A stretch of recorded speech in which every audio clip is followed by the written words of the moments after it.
हे शिव, हे हरि, हे जनमानस, समय बीत रहा है, जा रहा है, काल हमारे सिर पे मंडरा रहे हैं, कब आंखें बंद हो जाए कौन जानता। अनंत जन्मों की कहानी है हमारी, अनंत जन्मों से हम आ ही रहे हैं, जा ही रहे हैं, परंतु इस आने जाने के क्रम में हमने क्या पाया, क्या खोया। अगर हम मनुष्य मात्र का मेरा चिंतन है तो कोई बात नहीं है, जीवन तो सबका चल ही जाता है, लेकिन थोड़ी भी आध्यात्मिक चिंतन धारा है तो हम मनुष्य हैं और हम ईश्वर को पाना चाहते हैं, ईश्वर को जानना चाहते हैं। और इस पाने और चाहने और जानने में हम तप करते हैं, उपासना करते हैं, गुरु के संपर्क में जाते हैं, गुरु से ज्ञान लेते हैं, बड़े बड़े संत साधु साधक का दर्शन लाभ लेते हैं और हमारे जीवन में हमारे तप के द्वारा बहुत सारी घटनाएं घटने लगती है। हम जानने लगते हैं कि यह जगत कैसा है, यह सूक्ष्म जगत कैसा है, यह स्थूल जगत कैसा है, हमारा जीवन कैसा है। हम जिस ईश्वर को अपना इष्ट बनाए हुए हैं, जिनकी पूजा करते हैं, उनका प्रभाव क्या है। बहुत सारे प्रभाव जो है हमको दिखने लगते हैं, हम जानने लगते हैं। और जब हम जान जाते हैं या जानने लगते हैं तो कोई शंका हमारे हृदय में नहीं होती, हमारे मानस में नहीं होती। लेकिन आप पुराणों, स्मृति ग्रंथों, उपनिषद, जितने स्मृति धार्मिक ग्रंथ हैं उनको पढ़िए, जानिए, समझिए, लेकिन उन पर चलना मत सीखिए।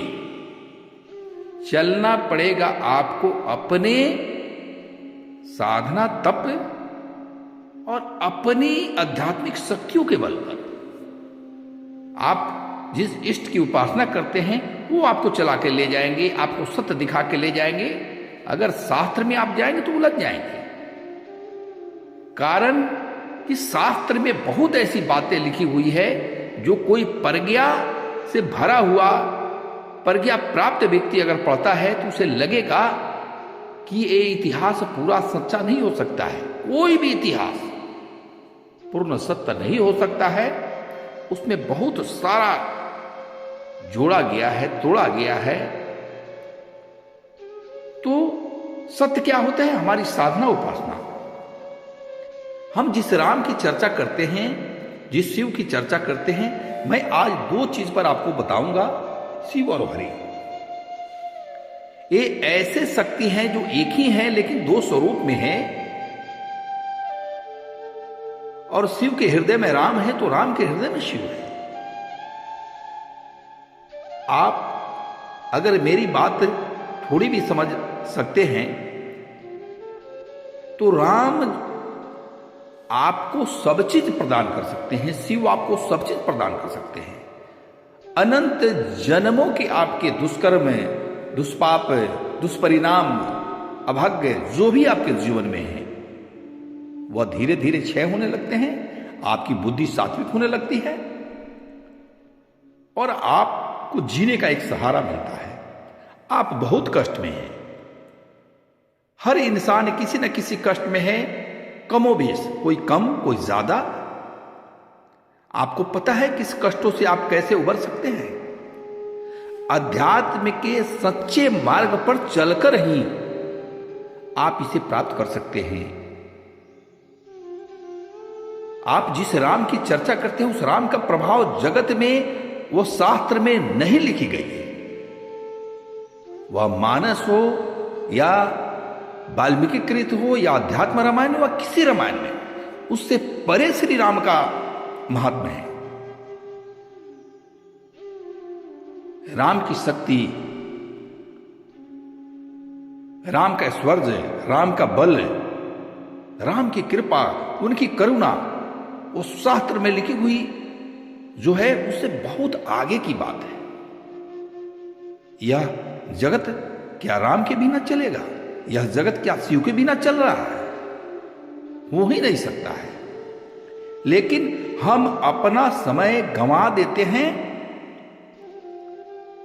और न हम हरि के चरणों में जा पाते हैं, न शिव के चरणों में जा पाते हैं। बस हम थोड़े से लाभ लेकर संतुष्ट हो जाते हैं और समझते हैं यही अध्यात्म है, यही भक्ति है, यही सब कुछ है।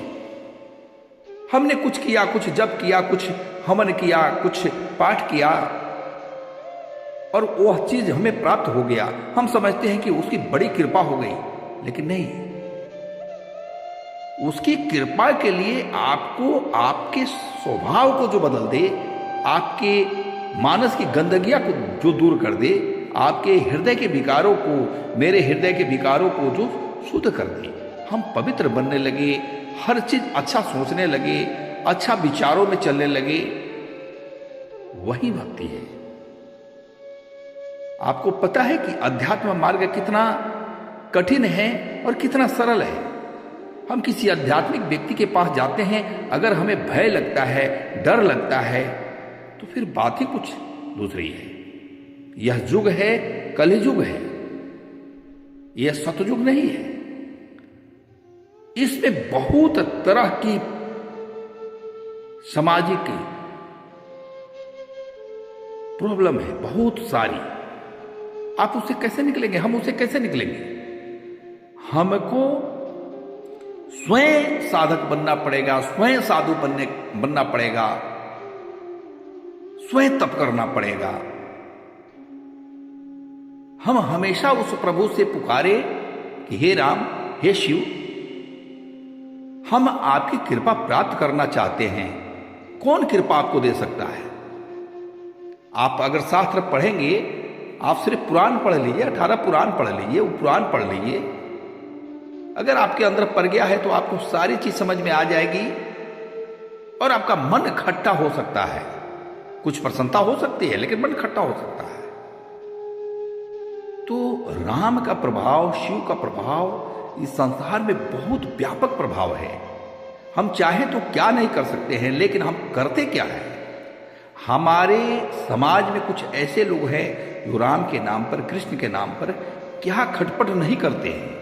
द्वेष फैलाते हैं, घृणा फैलाते हैं, अपमानित करते हैं, शास्त्र को उलट पुलट कर देते हैं। नाना प्रकार के जो है सो विकारों से, इसीलिए तो हमारा शास्त्र, जो दूध दही बनता है, मक्खन बनता है, घी निकलता है, उस दूध में ही अगर हम बहुत गंदगी चीजें फेंट दें तो उसके जो परिणाम निकल कर आएंगे वो भी अशुद्ध होंगे। ऐसा ही हमारा जीवन है। तो अगर हम राम को जानना चाहते हैं, शिव को जानना चाहते हैं, तो एकाग्रता से, प्रेम से प्रत्येक दिन हम अपनी कमियों को ढूंढे, उसे निकालें और हमेशा उससे प्रार्थना करें, हे प्रभु मुझ पर कृपा कीजिए, मुझे ऐसी बुद्धि दीजिए, ऐसी दृष्टि दीजिए। मैं किसी प्रपंच में नहीं फंसना चाहता हूं, मैं किसी संप्रदाय में, मैं किसी एक व्यक्ति के पास भटकना नहीं चाहता हूं। मुझे ऐसी बुद्धि दीजिए कि मैं सबसे प्रेम करूं, सबका रिस्पेक्ट करूं, सबका आदर करूं और मैं आपके शरण में रहूं। मेरा काम इस जगत में अपना और अपने परिवार, अपने समाज, अपने अच्छे चीजों को जीवन में लाना है। और इसके लिए हमें बहुत बड़ा त्याग करना होगा। अगर हम त्याग करते हैं तो हम राम को भी जान सकते हैं, शिव को भी जान सकते हैं और हम जगत के सारे क्रिएशन को जान सकते हैं।